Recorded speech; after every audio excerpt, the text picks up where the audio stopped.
உலகிலேயே இரவு 10 மணிக்கு பிறகு டாய்லெட் ஃப்ளஷ் சத்தம் கேட்கக்கூடாது என சட்டம் போடும் ஒரு அமைதியான பீஸ்ஃபுல் கண்ட்ரி இது.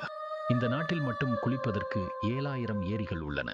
ஒரு நிமிடம் முந்தாமலும் பிந்தாமலும் நேரத்திற்கு செயற்படும் ட்ரெயின் சேவை இந்த நாட்டில் உள்ளது.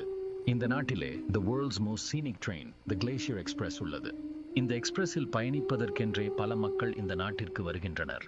இந்த நாடு எந்த சண்டை சச்சரவுக்கும் துணை போகாததால் இந்த நாட்டை தி நியூட்ரல் நேஷன் எனவும் அழைக்கின்றனர். இந்த நாட்டில் 60% மலைகள் தான் உள்ளது. இந்த நாட்டு வங்கியை பல கோடீஸ்வரர்கள் தங்களை நம்புவதை விட அதிகமாக நம்பி பணத்தை பதுக்கி வைத்துள்ளார்கள். இதுதான் சுவிட்சர்லாந்து. சுவிட்சர்லாந்தின் 4 பக்கமும் 4 நாடுகள் உள்ளன.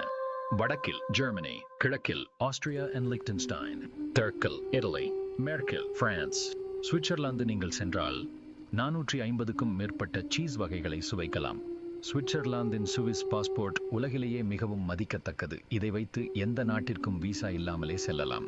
இன்னும் இந்த நாட்டை பற்றி சொல்லிக்கொண்டே போகலாம். உங்களுக்கு இந்த நாட்டிற்கு பயணிக்க பிடிக்குமா என்று கமெண்ட் செய்யுங்கள். மீண்டும் சந்திக்க சப்ஸ்கிரைப் செய்யுங்கள். மகிழ்ச்சி.